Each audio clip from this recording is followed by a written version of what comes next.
The other day, I was grabbing a coffee and overheard two guys at the next table getting into a heated debate about the latest political headlines. One was practically vibrating with intensity, leaning halfway across the table to argue that a specific policy was the only thing standing between us and total ruin. His face was flushed, his voice cracking with a kind of desperate urgency. To him, this wasn't just a policy debate. It was a battle for the very soul of the country. What was striking wasn't his passion, we see that everywhere, but the way he looked when the conversation shifted. Someone mentioned the rising cost of eggs and how their rent had just jumped another 20%. In an instant, that fiery political mask slipped.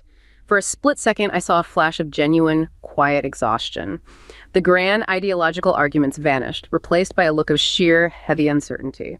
It was as if the high-stakes political drama he was so invested in was just a loud, frantic attempt to drown out a much deeper, quieter fear he couldn't quite name. It made me wonder, what if the political fire we're all feeling isn't actually the source of the heat? We tend to view our world like a building where politics is the foundation, the base layer that dictates how the economy and our money function. We think if we just get the right leaders or the right laws, the ground beneath us will finally stop shaking. But if you look closer, past the slogans and the outrage, you might notice something hidden underneath the floorboards. There is a deeper layer that we rarely talk about, yet it's the thing that actually determines whether the walls stay upright. It's the silent standard we use to measure the value of our work, our homes, and our futures. It's not a law, and it's not a leader, it's the dollar. Or more accurately, it's the confidence we all have to maintain in it just to keep the lights on. Once you see that this base layer is shifting, the frantic intensity of our politics starts to look less like a choice and more like a structural reflex. To understand why everything feels so volatile, we have to stop looking at the top floor and start looking at the basement. Right, the basement. Exactly. So for you listening right now, the mission of this deep dive is to map out exactly how that psychological weight of money dictates the geopolitical stability of the entire globe. Yeah, because the things we see on the news, the political fracturing, they aren't happening in a vacuum. Not. And to explore this, we are examining macroeconomic data, historical agreements, world uncertainty index metrics, and some incredibly intimate personal accounts, all to understand how fiat currency acts as the actual structural foundation of human behavior. And we should probably be really clear about something before we get too deep into this. Absolutely. This is a crucial disclaimer for you listening. While this deep dive explores highly charged political reactions, and we are talking about the rise of both left-wing and right-wing populist movements worldwide, we do not endorse or take sides on any of these viewpoints. Right. The sole purpose here is to impartially convey the structural and economic mechanics described in the text that actually drive these social phenomena. We're just reporting on the machinery.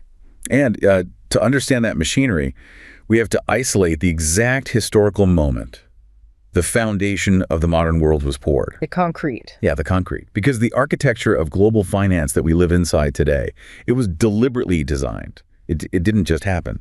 And it started in 1944. Bretton Woods. Exactly.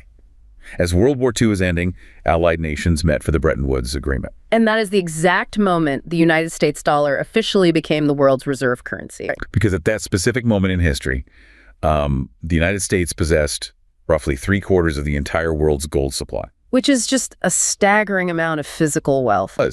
And they were also producing more than half of the globe's industrial output. Europe was completely devastated. The global economy needed an absolute, unshakable anchor to rebuild. So they built a system based on physical weight.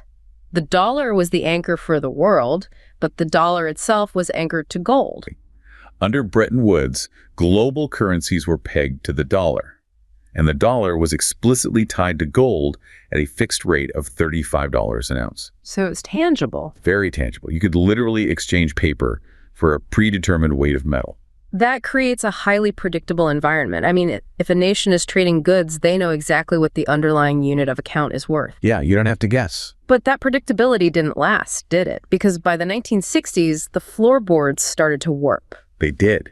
The landscape began fracturing under the weight of U.S. domestic and foreign policy. The government was funding the massive social programs of the Great Society while simultaneously fighting the Vietnam War. That's a lot of outgoing capital. And to pay for this, the government was dramatically increasing the money supply. Meaning there were suddenly far more dollars circulating around the globe than there was actual gold sitting in American vaults to back them up. Yes. And foreign nations, they quickly recognized this mathematical imbalance.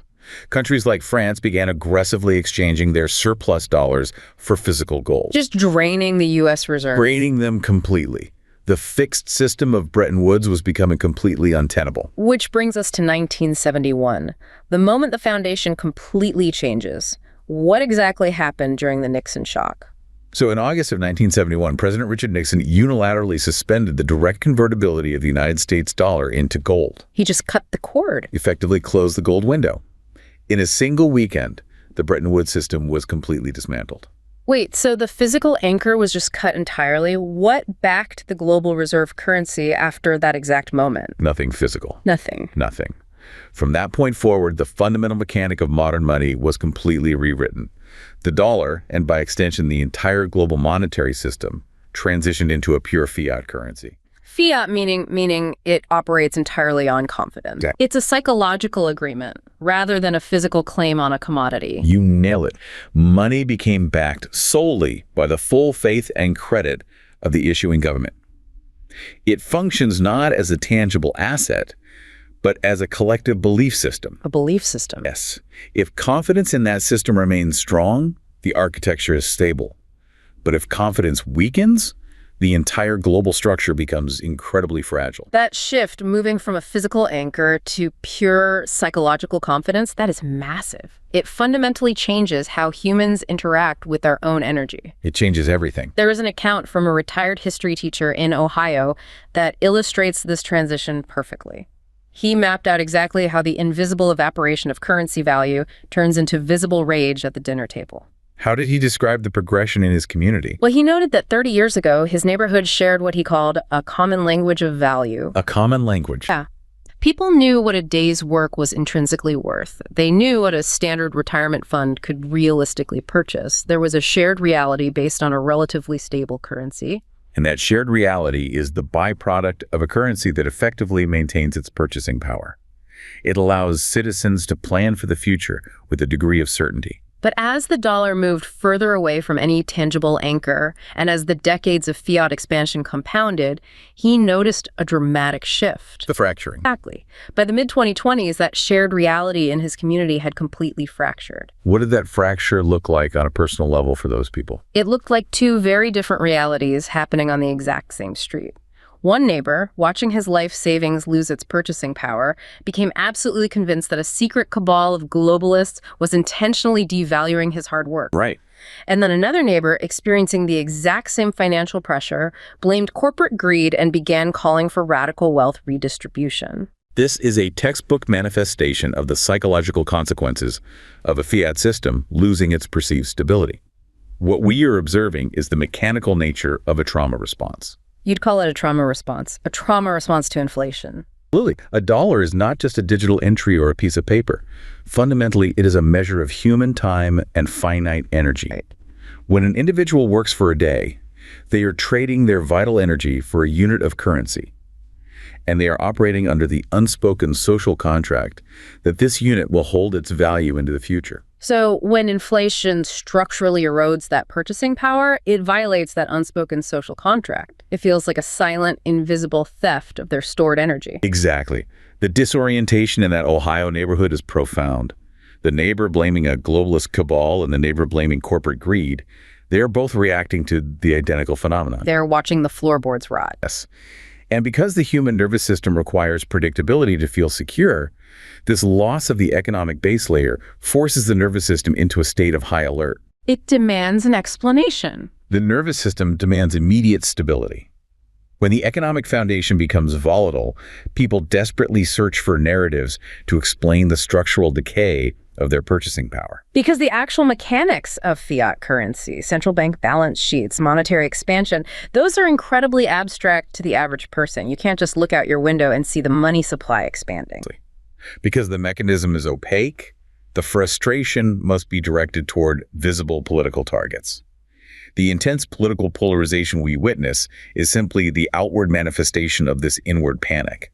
It is a profound shift in perspective. When you think about it, when the economic foundation feels strong, cultural disagreements remain just disagreements. You can debate tax rates or local ordinances, and everyone goes home feeling relatively secure. But when that base layer shakes, the political discourse inevitably becomes existential. It stops being a debate about marginal policies and starts being framed as a literal battle for survival. The nervous system latches onto whichever political narrative promises the strongest, most immediate form of protection. The political right and left in that Ohio neighborhood are essentially screaming about the exact same falling floor. And that intense search for stability isn't isolated to domestic politics. That's the thing. The psychological weight of the dollar is the invisible architecture that governs the behavior of entire sovereign nations. Which brings us to a crucial international dimension. I was reviewing an account from a former energy analyst who spent years dividing his time between Riyadh and London. He described the petrodollar system not merely as a financial mechanism, but as an invisible leash. An invisible leash. That is an incredibly accurate description of the global monetary hierarchy. He detailed a scenario of being a high-level bureaucrat in a nation whose entire prosperity is built on oil reserve. Yet, despite sitting on massive energy wealth, you find yourself entirely at the mercy of the U.S. Federal Reserve. Because of the structural linkages forged in the immediate aftermath of the 1971 Nixon Shock, the United States had to create a new mechanism to guarantee sustained global demand for the dollar now that it was no longer backed by gold.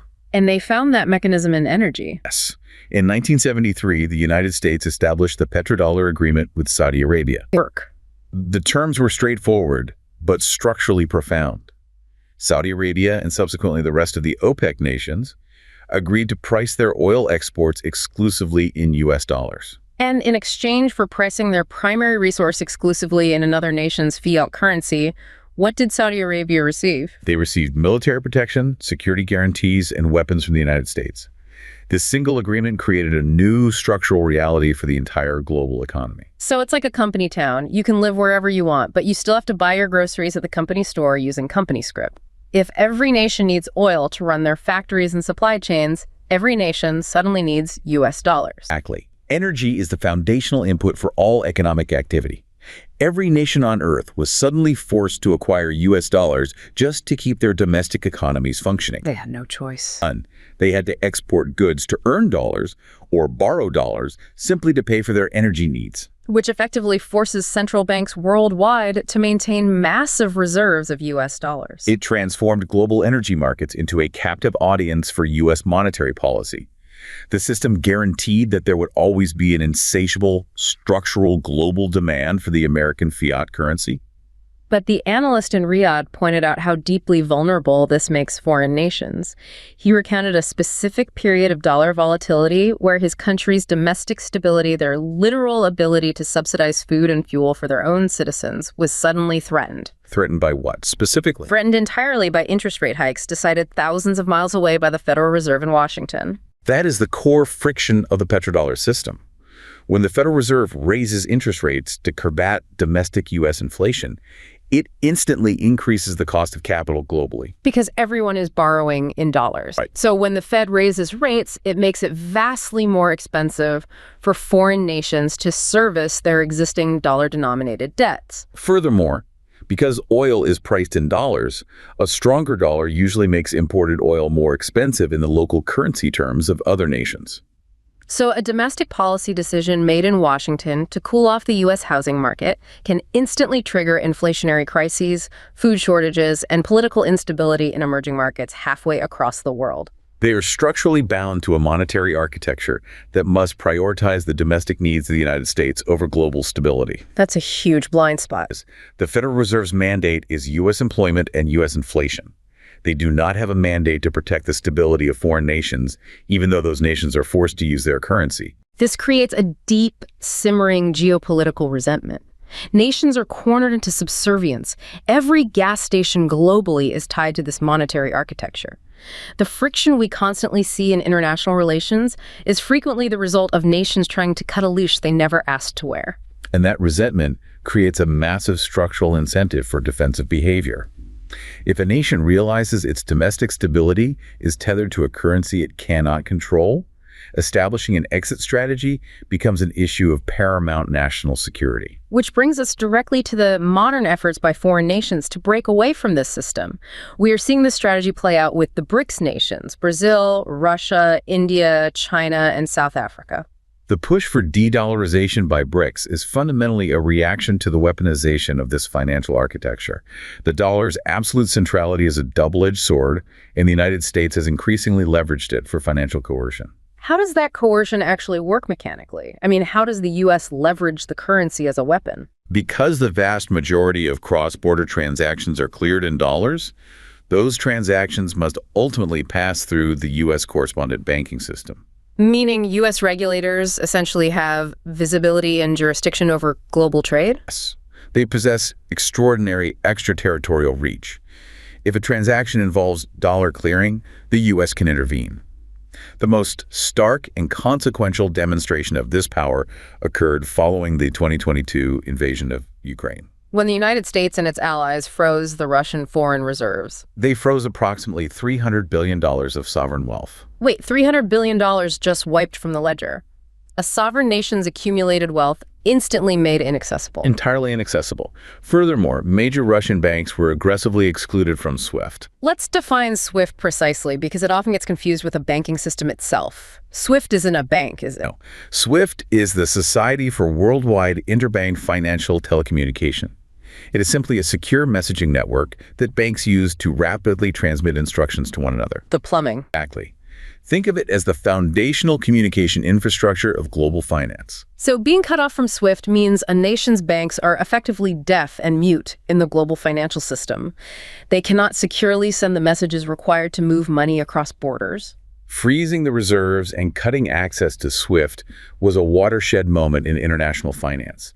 It sends a chilling, unmistakable message to every central bank in the world. The message being that the reserves you hold in U.S. treasuries, the digital entries that represent your nation's labor and exports, can simply be erased overnight if your geopolitical interests conflict with Washington's. And while these sanctions were incredibly effective in immediately isolating the target, they simultaneously undermine the most critical premise of a global reserve currency, which is absolute neutrality. A reserve currency has to be viewed as a politically neutral store of value.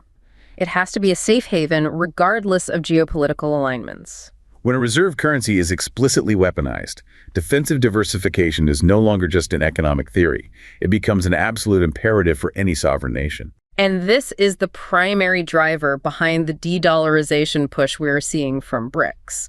They are actively attempting to build financial lifeboats.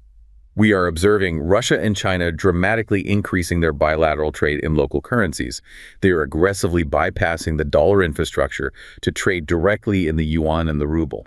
China is also pushing for the petrodollar as an alternative mechanism for settling oil trades, particularly with major producers that are isolated from the U.S. system, like Iran and Venezuela. In addition to the currency settlement, China has been strategically developing the cross-border interbank payment system, or CIPS. What exactly is CIPS designed to do? It's designed explicitly as a structural alternative to SWIFT. It allows for the direct clearing and settlement of international claims in the Chinese renminbi. They are building a parallel financial plumbing system. So the alternative infrastructure is aggressively being constructed. It looks like the beginning of a fractured global consensus. But when we examine the actual measurable macroeconomic data, are these nations actually succeeding in dethroning the dollar? That is where we see a massive gap between geopolitical ambition and structural reality. There are immense fundamental barriers preventing BRICS from replacing the dollar in the near term. Let's break down those barriers. Why can't China simply force its trading partners to adopt the renminbi as the new global standard? The first major barrier involves severe capital controls. For any currency to function as a true global reserve, capital must be able to flow freely across borders without government restriction or interference. Investors and foreign central banks need the absolute ironclad assurance that they can repatriate their funds immediately if they need to. This relates to what economists call the impossible trinity, or the trilemma of international finance. A nation cannot simultaneously maintain a fixed exchange rate, free capital movement, and an independent monetary policy. You can only pick two. Correct. China has historically prioritized a heavily managed exchange rate and independent monetary policy. Therefore, they must tightly restrict capital movement. Their heavily managed capital account fundamentally prevents the renminbi from offering the liquidity and free access that a global reserve currency requires. And beyond capital controls, there is the issue of volatility. The currencies of emerging markets, including the BRICS nations, are inherently much more volatile than the US dollar. This volatility makes them highly unattractive for long-term international trade invoicing. A company doesn't want to sign a 5-year supply contract in a currency that might fluctuate wildly in value. Nor does a foreign central bank want to store its sovereign wealth in an asset that lacks stable purchasing power, which leads to the most critical barrier of all: institutional trust. The U.S. Treasury market is the deepest, most liquid, and most trusted pool of safe assets in human history. It is backed by a highly transparent legal framework and an independent judiciary. Meaning, if a foreign investor has a dispute regarding a U.S. asset, they have confidence that the American court system will adjudicate it fairly, rather than the state simply seizing the asset arbitrarily. The BRICS nations currently do not possess comparable financial markets or the institutional frameworks necessary to generate the sheer volume of safe assets required to absorb massive flows of global capital. The data strongly reflects this limitation too. Despite all the aggressive geopolitical maneuvering and the headlines about de-dollarization, the Chinese renminbi still accounts for only roughly 2.4% of global allocated foreign exchange reserves. The structural reality is that we are not witnessing an abrupt, catastrophic collapse of the dollar system. Instead, we are observing a slow, highly fragmented shift toward multipolarity. Nations are attempting to build alternative financial ecosystems out of defensive necessity, even if those ecosystems are currently far too small and illiquid to carry the actual weight of global trade. And while these macro shifts occur at the sovereign level, the psychological impact of currency instability continues to reshape domestic politics globally. Which brings us to a highly intimate account of this exact phenomenon in Europe.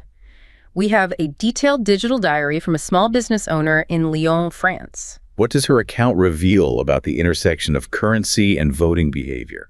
It perfectly chronicles the slow-motion collapse of moderate politics within her town. She explicitly states she did not start out with nationalist or extreme views. She was a pro-European moderate who deeply believed in open markets and centrist policies. What was the catalyst for her political shift? Inflationary psychology. As the cost of basic goods continuously rose, she realized that prices would always be higher tomorrow than they are today.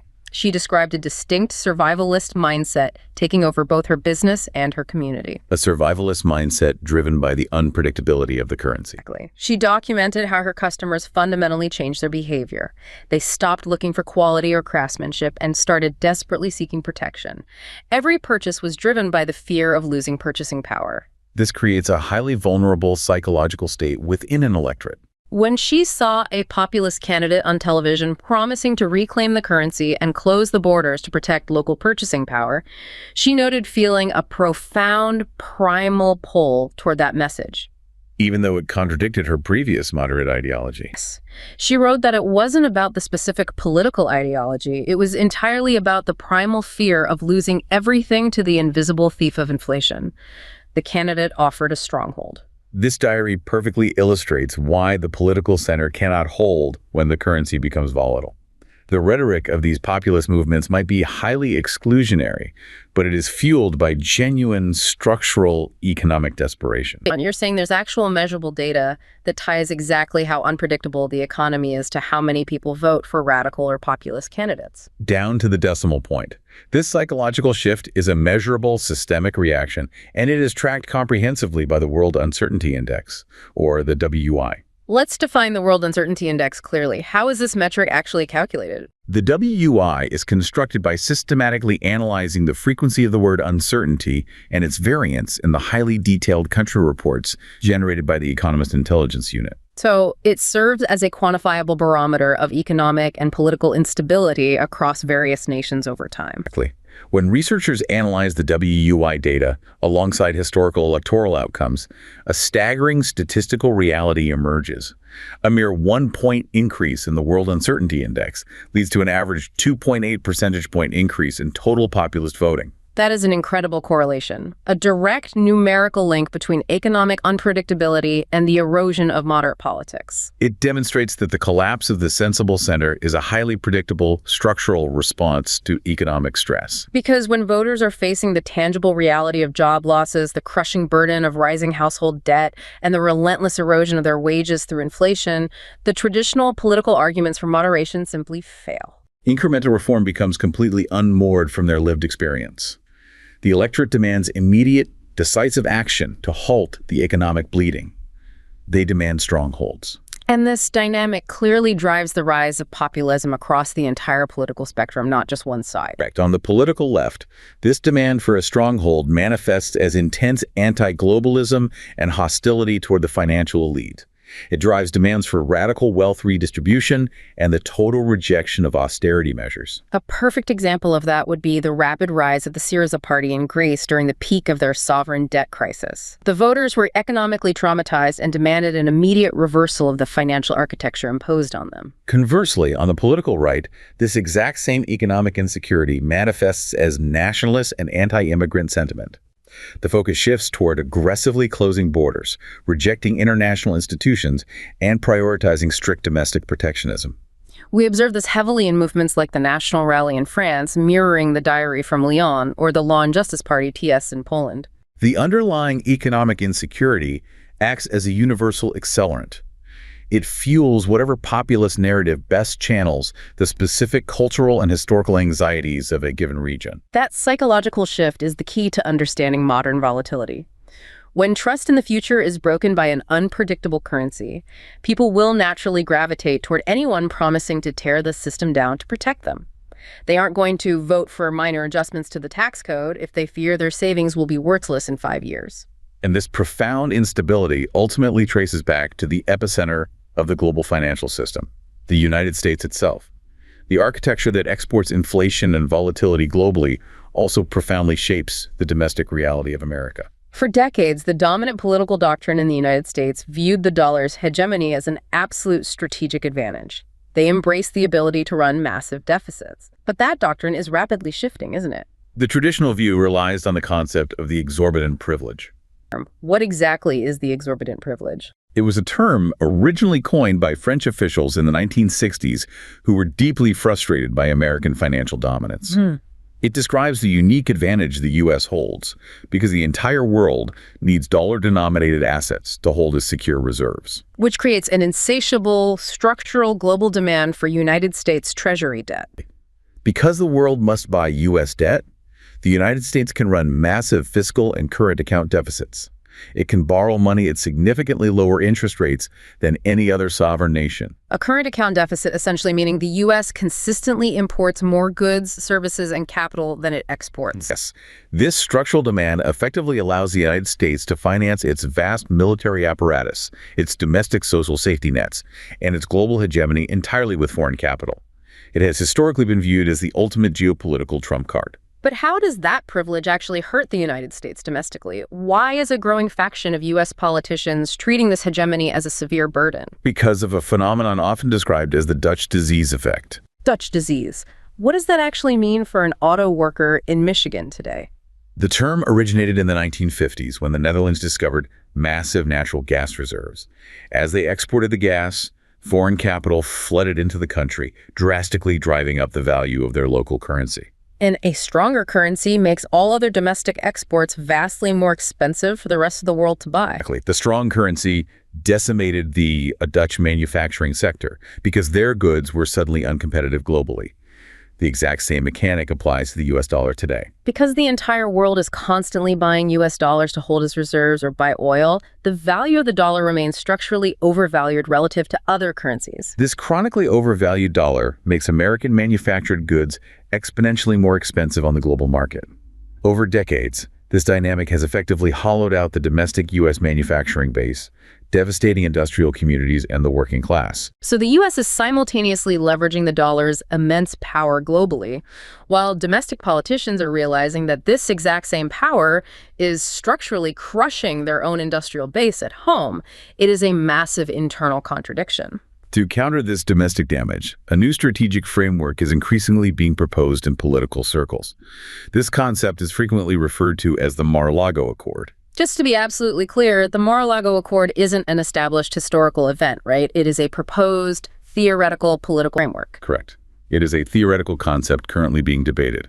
The name is a deliberate conceptual nod to the actual 1985 Plaza Accord. During the 1985 Plaza Accord, the U.S. actively coordinated with major allies like Japan and Germany to intentionally devalue the dollar to help U.S. exports. Yes, but the proposed modern iteration, the Mar-a-Lago Accord concept, envisions a much more aggressive approach. It proposes utilizing massive unilateral tariffs to forcefully bring trading partners to the negotiating table. So instead of a coordinated agreement, it relies on economic coercion via tariffs. What is the ultimate goal of this proposed framework? The goal is to compel foreign nations to artificially renegotiate their currency valuations upward against the dollar. This would theoretically make U.S. exports more globally competitive. And it also involves forcing allies to shoulder the financial burden of the U.S. security umbrella. Exactly. The framework suggests forcing allied nations to purchase long-term U.S. Treasury debt at below-market interest rates in exchange for continued military protection. It is an explicit attempt to heavily monetize U.S. financial and military primacy while simultaneously attempting to weaken the dollar just enough to save domestic industry. It highlights how internally fragile the system has become. It reveals a superpower struggling under the immense weight of its own monetary architecture. If the U.S. is openly signaling that it wants to fundamentally alter this arrangement and treat the reserve status as a burden, you would assume there would be a massive rush toward a viable alternative. Europe is a massive, highly developed economic bloc. Why isn't the euro stepping in to take over the mantle as the global safe haven? The euro presents a fascinating case study in the limitations of creating a currency without a unified sovereign state. The euro consistently fails to challenge the dollar because it is paralyzed by severe, intractable structural flaws. What is the primary flaw preventing its rise? First and foremost is profound political fragmentation. The Eurozone is a monetary union, meaning they share a currency and a central bank, but it is not a fiscal union. Meaning you have a single European central bank dictating monetary policy, but you have independent sovereign nations like Germany, France, and Greece independently directing their own fiscal policies, taxation, and government spending. This inherent contradiction constantly threatens the stability of the entire project. We witnessed this violently during the European sovereign debt crisis, where the needs of the peripheral nations clashed directly with the mandates of the core nations. But beyond political fragmentation, there is an issue with the debt market itself, correct? Yes, and this is crucial for global markets. There's a profound lack of a unified sovereign debt market in Europe. The global financial system requires a massive, highly liquid pool of safe assets to hold as reserves. The United States easily provides this through U.S. Treasury bonds. The U.S. Treasury represents the unified debt of the entire country. The Eurozone, however, does not issue common Eurobonds on a permanent, massive scale. Let's define Eurobonds. That would be debt jointly guaranteed by all member states of the Eurozone, correct? Exactly. Instead of unified Eurobonds, global investors are forced to choose between the individual bonds of distinct member states. So an investor has to choose between highly secure German bonds or significantly riskier Italian or Greek debt. This fragmentation means the Eurozone simply cannot generate the sheer volume of uniform, risk-free assets that global capital demands. And this ties into the third major structural flaw of the euro, which involves their actual economic growth model. The Eurozone heavily operates on an export-led growth model. Core nations, particularly Germany, consistently run massive current account surpluses. Meaning they export far more goods to the world than they import. Exactly. By mathematical definition, if a nation is running a massive surplus, it is accumulating foreign assets. It is not issuing enough of its own safe assets, its own debt, to the rest of the world. Because the United States constantly runs massive deficits, it is perpetually putting safe assets, treasury bonds into the global system, providing the liquidity the world needs. The Eurozone's fundamental structure actively prevents it from providing the necessary liquidity and the volume of safe assets required to ever function as the primary global reserve currency. So, to summarize the alternatives, the BRICS nations lack the institutional trust and are blocked by severe capital controls. The euro is completely hamstrung by its own political fragmentation and its reliance on surplus models. Traditional state-backed alternatives are hitting a brick wall.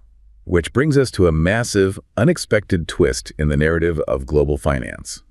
This is perhaps the most fascinating development we are tracking. Let's talk about the digital paradox of stablecoins. The rise of decentralized finance over the past decade was explicitly predicated on bypassing traditional state control and subverting the legacy banking system. The entire philosophical architecture of cryptocurrency was designed to build a trustless alternative to government fiat currency. Yet, when we examine the actual data of how the ecosystem operates, a massive paradox emerges. Over 99% of the global capitalization of stablecoins are pegged directly to the United States dollar. Stablecoins being the digital tokens that are actually utilized for daily transactions and as a store of value within the broader crypto ecosystem. The architects of a decentralized future, individuals who explicitly set out to dismantle fiat currency, have ironically constructed a multi-billion-dollar infrastructure that creates a relentless structural demand for U.S. Treasury bills. How does that mechanism actually work? Why does a digital token create demand for U.S. debt? Because to maintain the peg of one token equaling $1, the entities issuing these stablecoins must hold equivalent reserves. Those reserves are overwhelmingly composed of U.S. Treasury securities and dollar deposits. So every time someone buys a stablecoin token, the issuer takes that real dollar and buys a U.S. Treasury bill to back it. It is acting precisely like the modern equivalent of the offshore eurodollar markets of the 1960s. The parallels to the historical eurodollar market are profound and highly revealing. In the mid-20th century, European banks began creating offshore dollar liquidity. They held dollar deposits outside of U.S. jurisdiction to bypass strict American banking regulations.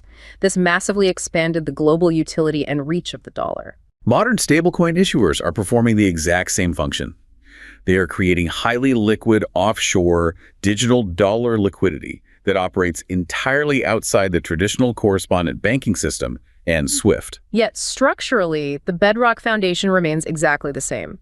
The decentralized blockchain revolution, far from destroying U.S. dollar hegemony, is actively and structurally reinforcing it. It is rapidly expanding the dollar's reach into digital spaces and emerging markets far beyond the control or regulatory capture of any foreign government. Patience. Every time an individual in an emerging market utilizes a stablecoin to protect their personal savings from local hyperinflation, they are unknowingly reinforcing the U.S. financial system. Or every time a decentralized protocol utilizes the stablecoin to execute a smart contract, they are indirectly increasing the global demand for U.S. sovereign debt. They're essentially absorbing the fiscal deficits of the United States government while trying to operate outside of its control. It highlights the inescapable, almost gravitational pull of a deeply entrenched reserve currency.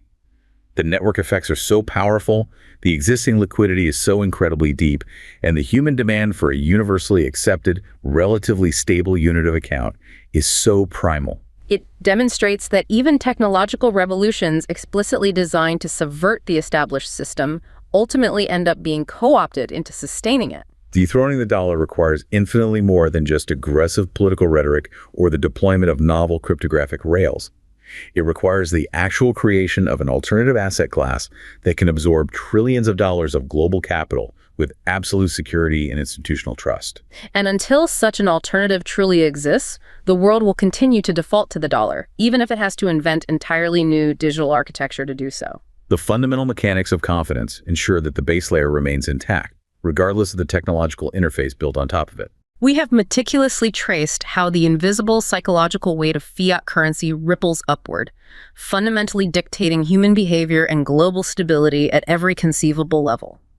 We mapped the erosion of a shared reality in an Ohio neighborhood where the slow theft of inflation fractures community trust and drives deep, reactionary polarization. We examined the geopolitical leash of the petrodollar, detailing how a monetary system designed for U.S. stability corners foreign nations into subservience, breeding the exact resentment that drives international conflict and de-dollarization efforts. We analyzed the survivalist populism emerging in Europe, proving through the World Uncertainty Index data that when economic security vanishes, voters will rapidly abandon political moderation to desperately seek a stronghold. And we dissected the structural fragility of global debt, observing how the U.S. struggles under the weight of its own exorbitant privilege, while alternatives like the BRICS initiatives, the flawed euro, and even revolutionary stablecoins fail to provide a viable escape velocity.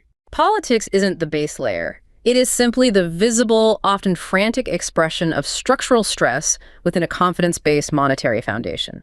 When the currency shakes, the geopolitical walls shake. Consider the impending push for central bank digital currencies, or CBDCs. Currently, the fiat system relies entirely on organic psychological trust to function. If that fragile organic trust is entirely replaced by programmable, algorithmic certainty controlled directly by the state, the dynamics we observe today will fundamentally alter.